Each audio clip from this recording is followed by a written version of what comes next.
The petition challenging the bill had been brought to the country's highest court on the grounds that it violated several human rights and ran contrary to the country's constitution.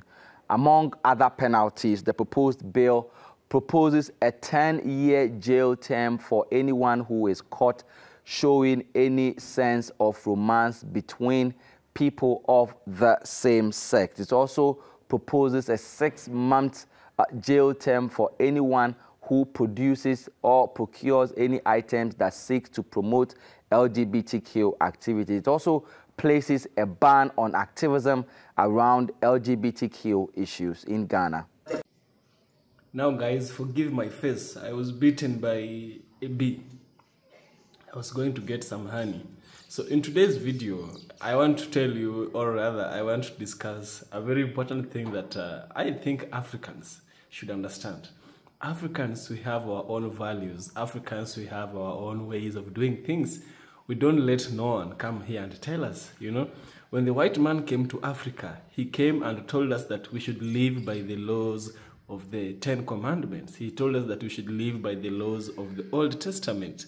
And one thing that they told us is that we should respect the nature of sex. We should respect the way God planned nature to have the way God planned natural sex. You know, all these perversions that we get, the LGBTQ, the this and that, you get the idea. That one, we refused as Africans. And now white people also told us to refuse it. Before they told us, we knew it was bad. Even animals don't practice this. So when the white man came later on in this 21st century, he has a different story to tell. He can tell us, no, I was wrong the other time. I think you should accept this.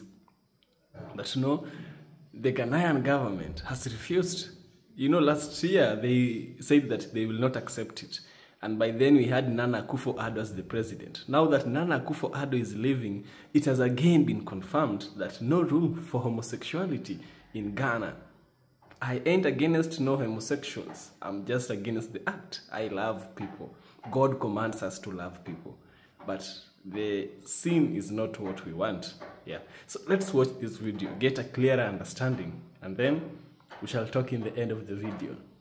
In Ghana, the Supreme Court rejected two bids to overturn a bill that would roll back LGBTQ+ rights. The Sexual Rights and Family Values Bill could lead to jail terms for people in same-sex relations.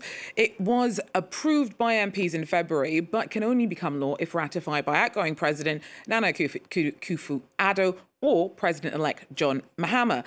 Now, the proposed changes are popular in Ghana, but have attracted criticism from human rights bodies around the world, and its own finance ministries warned that the bill could have serious economic repercussions. Justice Baidu talks us through. Plaintiff's writ does not properly invoke the exclusive jurisdiction of this court.